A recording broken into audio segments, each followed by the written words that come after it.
Hello masters. आज हम electric charge के SI unit, electrostatic CGS system में यूनिट और इलेक्ट्रोमैग्नेटिक सीजीएस सिस्टम में यूनिट्स को बताएंगे और ये आपस में किस तरह से रिलेटेड हैं वो बताएंगे।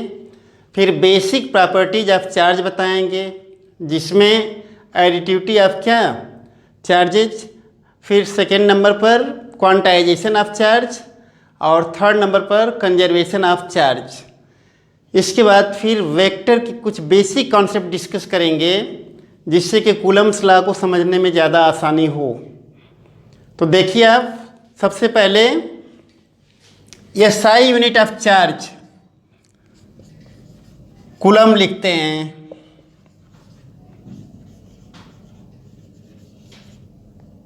कूलम जिसको कैपिटल सी नोटेशन दे देते हैं। इलेक्ट्रोस्टैटिक सीजीएस सिस्टम में यूनिट क्या है? Electrostatic unit of charge in electrostatic CGS system.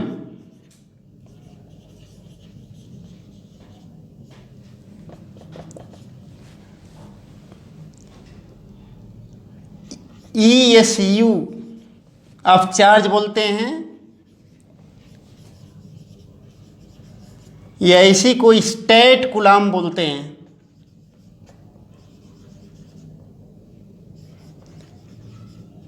Short में अगर लिखना होगा तो हम स्टेट सी लिख देते हैं।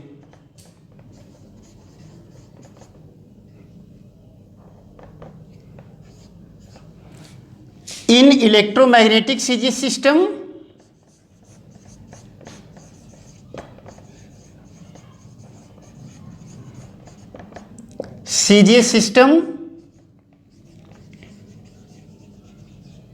यू ऑफ चार्ज लिखते हैं, EMU ऑफ चार्ज। इनके रिलेशंस देखिए, 1 coulomb equal to 3 × 10⁹ ESU of charge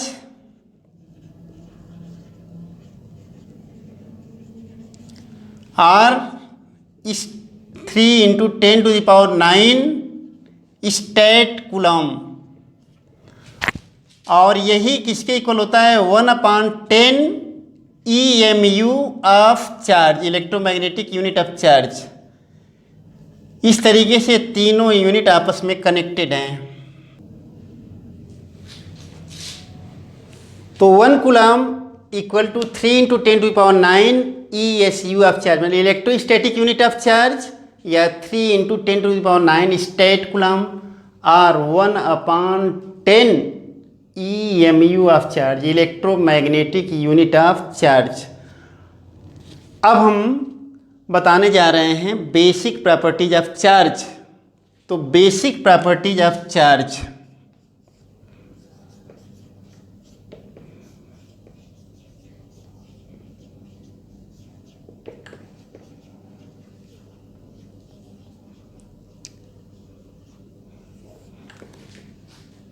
first point, additive nature of charge.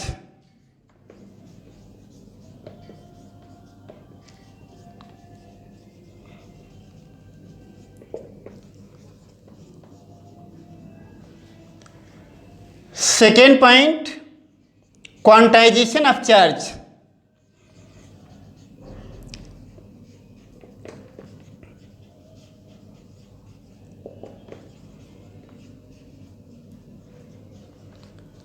Third point, conservation of charge.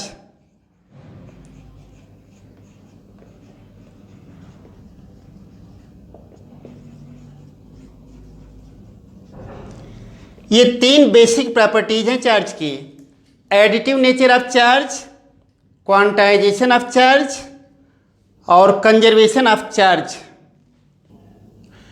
Additive nature of charge हम बता रहे हैं, the total electric charge on an object is the algebraic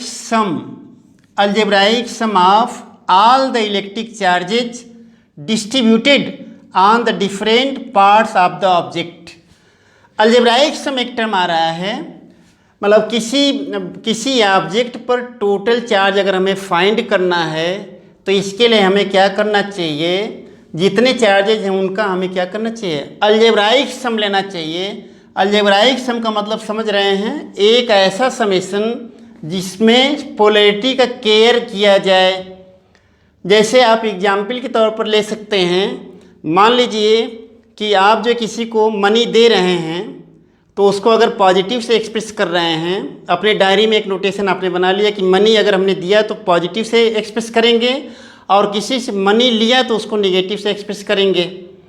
अब मान लीजिए कि कहीं पर आपने लिखा है +100 और कहीं पर लिखा है -75 लिखा है, और हम अगर कहें कि कितना आपने दिया है कितना लिया जानना चाह रहे हैं, हम अलजेब्राइक सम ले लेंगे +100, दोनों का ऐसे ऐड किया, पोलैरिटी का केयर करते हुए ऐड किया, मतलब पोलैरिटी केयर मतलब साइन का केयर करते हुए 100 लिखा लेकिन प्लस लिख करके, +75 लिखा विद माइनस साइन, यहाँ ये समेशन पोलैरिटी के साथ लिख कर रहे हैं।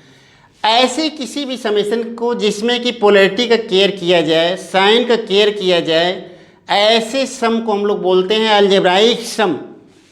तो वही चीज़ यहाँ कही गई कि किसी भी ऑब्जेक्ट पर अगर टोटल इलेक्ट्रिक चार्ज फाइंड करना हो तो हम उसमें क्या करेंगे, ऑब्जेक्ट के डिफरेंट पार्ट्स पर जो भी चार्जेस डिस्ट्रीब्यूटेड हैं उनको हम ऐड करेंगे पोलैरिटी का केयर करते हुए। जैसे मान लीजिए कि कोई ऑब्जेक्ट है और इस ऑब्जेक्ट पर कहीं पर -Q1 है, कहीं पर +Q2 है, कहीं पर -Q3 है, कहीं पर +Q4 है, और यहाँ अगर हम टोटल चार्ज फाइंड करना चाहें तो टोटल चार्ज फाइंड करने के लिए अगर Q नोटेशन हम यूज करें टोटल चार्ज के लिए तो ये सम हम ऐसे लेंगे, -Q1 पोलैरिटी के साथ लिया चार्जेज को, फिर +Q2 ऐड कर दिया, फिर +-Q3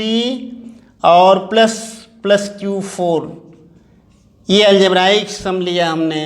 ये डिफरेंट पार्ट्स पर बॉडी के जो चार्जेज हैं डिस्ट्रीब्यूटेड हैं उनको हम ऐड करें, उनकी पोलैरिटी का केयर करते हुए ऐड किया, ये है। इससे हम पाएंगे total electric charge on an object. Quantization of charge हमने ये बताया, when one body is rubbed with another body only integral number of electrons is transferred, मतलब दैट इज ये कहना चाह रहे हैं Q = क्या, NE, +-NE कर दिया, वेयर N इज क्या 1 2 3, ये इसको हम ऐसे समझ सकते हैं, इलेक्ट्रॉन जब भी ट्रांसफ़र होगा तो एक इलेक्ट्रॉन एक बॉडी से दूसरे बॉडी में जब भी इलेक्ट्रॉन ट्रांसफ़र होगा तो 1 इलेक्ट्रॉन 2 इलेक्ट्रॉन 3 इलेक्ट्रॉन इस तरीके से ट्रांसफ़र होगा।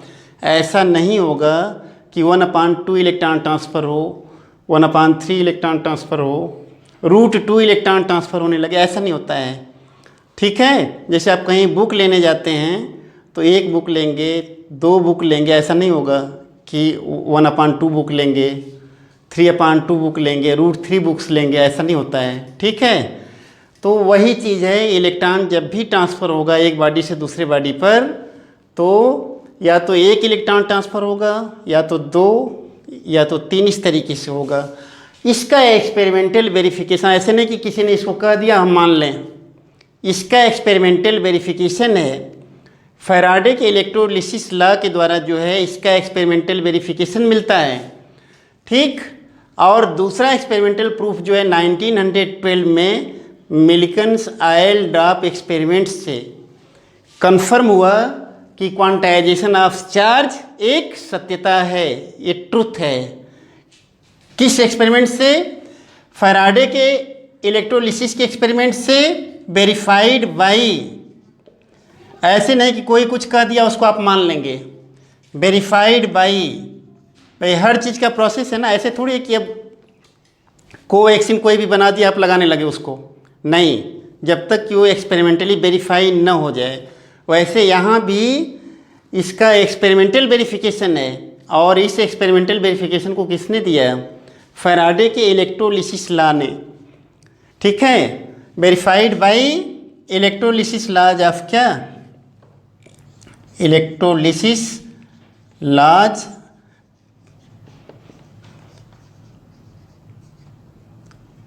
Of Faraday. और 1912 में मिल्कन्स आयल ड्रॉप, इन दो एक्सपेरिमेंट ने, मिल्कन्स आयल ड्रॉप एक्सपेरिमेंट। अब law of conservation of charge for an isolated system the net charge always remains constant. यहाँ आइसोलेटेड को, इस कोरोना के पीरियड में आइसोलेटेड तो बहुत ज़्यादा आप सुने होंगे। आइसोलेटेड मतलब क्या, जैसे कहा जा रहा है ना आजकल कि अगर आपको है तो आप आइसोलेट हो जाइए, तो आइसोलेट होने का मतलब क्या, पूरा सबसे जो है कट ऑफ कर दिया जाए, एक ऐसा सिस्टम जो और सिस्टम से क्या हो, एकदम अलग कर दिया जाए, ठीक है, एक तरफ कर दिया जाए। जैसे आपके घर में एक तरफ, एक घर में किसी एक कमरे में आपको कर दिया जाए सेपरेट, तो वैसे मैं कह रहा हूँ फॉर एन आइसोलेटेड सिस्टम, किसी आइसोलेटेड सिस्टम के लिए क्या होता है, the net charge always remains constant. अगर वहाँ नेट चार्ज हम निकालेंगे तो हमेशा वो कांस्टेंट आएगा। इसका हम कई एग्जाम्पल भी देंगे अभी, ठीक है। मतलब आप ये कहना चाह रहे हैं that is charge can neither be created nor destroyed, charge can neither be created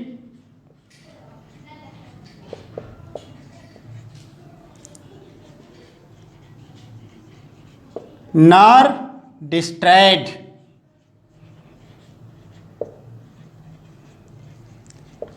इसके एग्जाम्पल्स देखिए आप, जैसे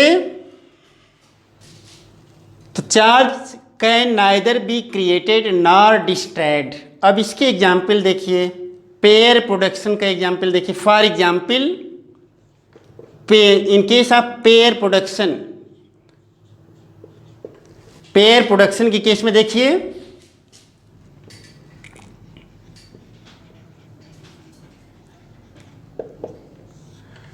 जैसे गामा रे फोटॉन को अगर हम किसी न्यूक्लियस के पास ले जाएं तो न्यूक्लियस के आसपास बहुत स्ट्रांग इलेक्ट्रिक फील्ड होती है, और वो इलेक्ट्रिक फील्ड इसको जो है इलेक्ट्रॉन और पॉजिट्रॉन में ब्रेक कर देगा। अब यहाँ देखिए total charge before pair production क्या है, जीरो। गामा पर कोई चार्ज तो होता नहीं। Total charge before pair production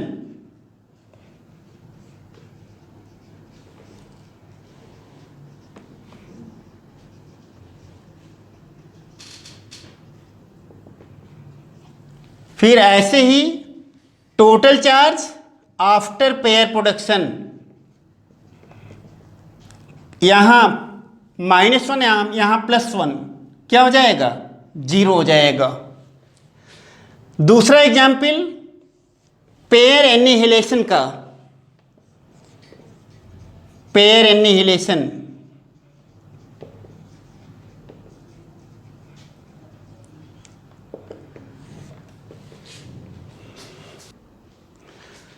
pair annihilation में क्या है, इलेक्ट्रॉन और पॉजिट्रॉन पास आएंगे तो गामा फोटॉन मिलेगा हमको, 2 गामा फोटॉन मिलेगा। यहाँ देखिए टोटल चार्ज बिफोर एनिहिलेशन 0, -1 + 1 0, और यहाँ भी टोटल चार्ज आफ्टर एनिहिलेशन 0।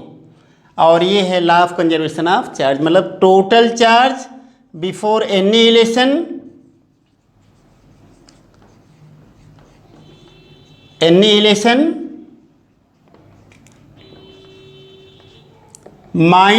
+ 1 0, -1 और ये +1 मिला के 0, और टोटल चार्ज आफ्टर एनिहिलेशन क्या आ जाएगा, 0। तो यहाँ भी total charge before annihilation 0, total charge after annihilation यहाँ कोई चार्ज ही नहीं है, 0। एक एग्जाम्पल और देखिए, जैसे यूरेनियम है 238, इसका मास नंबर 92, जब ये ब्रेक होता है तो थोरियम 234, यहाँ 90 और यहाँ हीलियम 4 और 2। यहाँ देखिए टोटल नंबर ऑफ प्रोटॉन्स या इलेक्ट्रॉन्स बिफोर क्या, बिफोर रिएक्शन क्या है 92, और फिर आफ्टर रिएक्शन क्या 90 + 2 92। मतलब इस केस में भी टोटल चार्ज बिफोर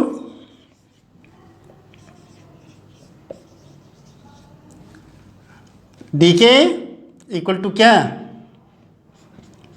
और टोटल चार्ज आफ्टर डीके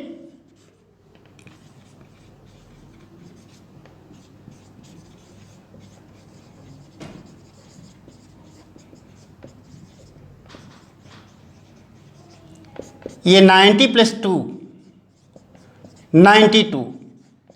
ये एग्जाम्पल भी क्या वेरीफाई कर रहा है, law of conservation of charge को वेरीफाई कर रहा है। ये अभी न्यूक्लियर फिजिक्स में सब मिलेगा भी, ये हो गया law of conservation of charge. Beryllium पर अगर हम अटैक कराएं किससे, अल्फा पार्टिकल्स मतलब हीलियम से अटैक कराएं, हीलियम के न्यूक्लियस का अटैक कराएं, तो क्या होगा, जैसे बेरिलियम लिया, इस पर हम अल्फा पार्टिकल से अटैक करा रहे हैं मतलब हीलियम से, क्या होता है, कार्बन का फॉर्मेशन होगा और न्यूट्रॉन का फॉर्मेशन होगा। न्यूट्रॉन ये है। अब देखिए यहाँ टोटल चार्ज बिफोर क्या बम्बार्टमेंट इक्वल टू क्या 4 + 2 6, और टोटल चार्ज आफ्टर बम्बार्टमेंट 6 + 0 6। ठीक, और इस तरीके से law of conservation of charge confirm हुआ कि ये है, एग्जाम्पल से भी। अब हम कूलम्स लॉ बता रहे हैं, पहले एकदम ऑर्डिनरी फॉर्म में बता दे रहे हैं, जो आप 9th लेवल में पढ़े होंगे, एक बार ऐसे रिवाइज कर देना। Coulomb's law, if 2 point charges are placed at a separation r from each other, point charges हम बोल रहे हैं, मतलब इसका जो एक्सपेंशन है वो इस डिस्टेंस r के कंपैरिजन में काफ़ी स्मॉल है। तो इन चार्जेज के बीच लगने वाला जो इलेक्ट्रिक फोर्स होगा वो इलेक्ट्रिक फोर्स ऑफ अट्रैक्शन भी हो सकता है और इलेक्ट्रिक फोर्स ऑफ रिपल्सन भी हो सकता है। ये डिपेंड करेगा कि Q1 और Q2 सेम नेचर के हैं या Q1 और Q2 अपोजिट नेचर के हैं। जो अमाउंट होगी फोर्स की वो प्रोपोर्शनल होगी किसके, दोनों चार्जेज के अमाउंट के प्रोडक्ट के, और दोनों चार्जेज के बीच जो डिस्टेंस है, दोनों के सेंटर्स के बीच जो डिस्टेंस है उसके स्क्वायर के इन्वर्सली प्रोपोर्शनल होगी। दोनों रिजल्ट को हम जो है अगर एक साथ देखें तो हम सिंपली ये पाएंगे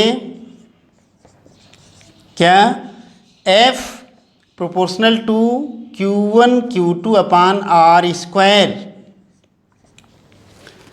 यहाँ एक प्रोपोर्शनैलिटी का साइन यूज करें, प्रोपोर्शनैलिटी रिमूव कर रहे हैं।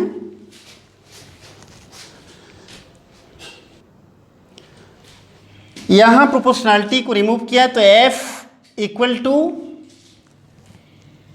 1/4πε Q1 Q2/R²। एप्सिलॉन हमने यूज किया, epsilon the electric permittivity of a medium, electric permittivity of a medium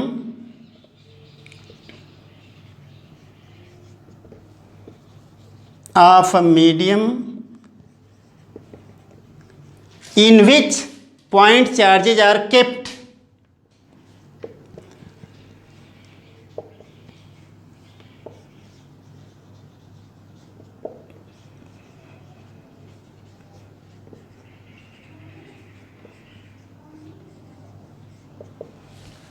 electric permittivity क्या है?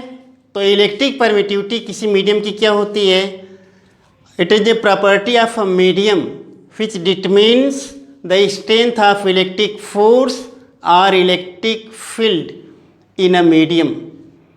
ये किसी मीडियम की वो प्रॉपर्टी है जो उस मीडियम के अंदर रखे हुए जो पॉइंट चार्जेज हैं उनके बीच लगने वाले फोर्स के स्ट्रेंथ को ये डिटरमिन करता है, या ऐसे भी कर सकते हैं, a factor which determines the strength of electric force between two point charges in a medium is said to be the electric permittivity of that medium.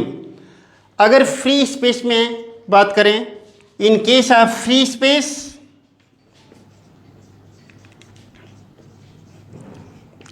In case of free space हम F not लिख दे रहे हैं, F not electric force between point charges. In case of free space, the electric force between point charges is represented by F naught. और इसके लिए 1/4 pi epsilon naught Q1 Q2 upon R square कर दिया. यहाँ epsilon naught क्या है? The electric permittivity of free space है, the electric permittivity of free space. ये electric permittivity of free space.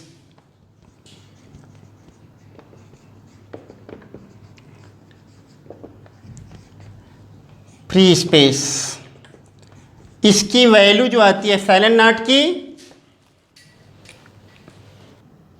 Epsilon naught की वैल्यू 8.85 इंटू 10⁻⁻12 कूलम्ब स्क्वायर पर newton metre square होती है. और 1/4 पाई एप्सिलॉन नॉट अगर हम लिखना चाहें इस पूरे के लिए तो ये ज़्यादा सही रहेगा, 9 इंटू 10⁹ न्यूटन मीटर स्क्वायर पर कूलम्ब स्क्वायर. एक टर्म और हम बता दें, the dielectric constant of a medium, the dielectric constant are the relative permittivity of a medium. The dielectric constant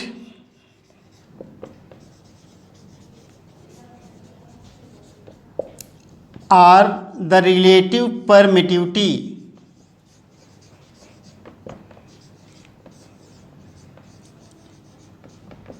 of a medium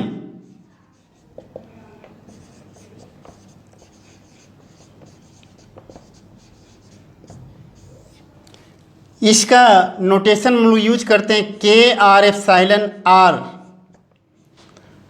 ratio लेते हैं किसका? Electric permittivity of medium upon electric permittivity of free space. के की कोई ऐसा unit नहीं होती ना डायमेंशन होती है, ये तो रेशियो है. यहाँ से हम लिख सकते हैं K equal to epsilon equal to epsilon naught K. यहाँ रिजल्ट नंबर 1 था, ये रिजल्ट नंबर 2 है. डिवाइडिंग 1/2, डिवाइडिंग 1/2, 1 में 1 को 2 से डिवाइड किया, F अपान F नॉट किया, वहाँ 1/4 pi epsilon not Q1 Q2 by R square लिखा था, 1 एप्सिलॉन यहाँ है और यहाँ 1 एप्सिलॉन नॉट हो गया. ये आ जाएगा epsilon not upon epsilon, F upon F not कर दिया. चाहें तो इसको ऐसे भी लिख सकते हैं, F naught upon F equal to क्या? Epsilon upon epsilon naught. In fact यही K है, यही K है, तो हम चाहें तो F को ऐसे भी लिख सकते हैं, एफ नॉट अपान एफ के है और एफ लिखना हो तो एफ नॉट अपान के कर देंगे, ऐसा भी कर सकते हैं। ठीक है, आज के लिए इतना ही। अब कूलम्स लॉ जो हमने बताया ये बहुत ही ऑर्डिनरी फॉर्म में है, इस गलतफहमी में न रहिएगा कि कूलम्स लॉ यही है क्या, ये तो आप 9th या 10th में पढ़े भी हैं, जानबूझ के हमने ऐसे एक बार बता दिया। जो कूलम्स लॉ आपको पढ़ना है उसको जो है स्टैंडर्ड फॉर्म में पढ़ना है और इसके लिए वेक्टर यूज करना पड़ेगा, बिना वेक्टर के तो होगा नहीं। ठीक है, तो अब वेक्टर हम कल बताएंगे, वेक्टर की कॉन्सेप्ट बताएंगे अगले लेक्चर में, और वेक्टर की कॉन्सेप्ट बता करके तब इसके बाद फिर कूलम्स लॉ में एंट्री करेंगे और फिर वहाँ से अपने सिलेबस के लेवल पर आप पढ़ेंगे, डिफरेंट कंपटीशंस के लेवल के लिए देखेंगे। ये है आज के लिए इतना ही।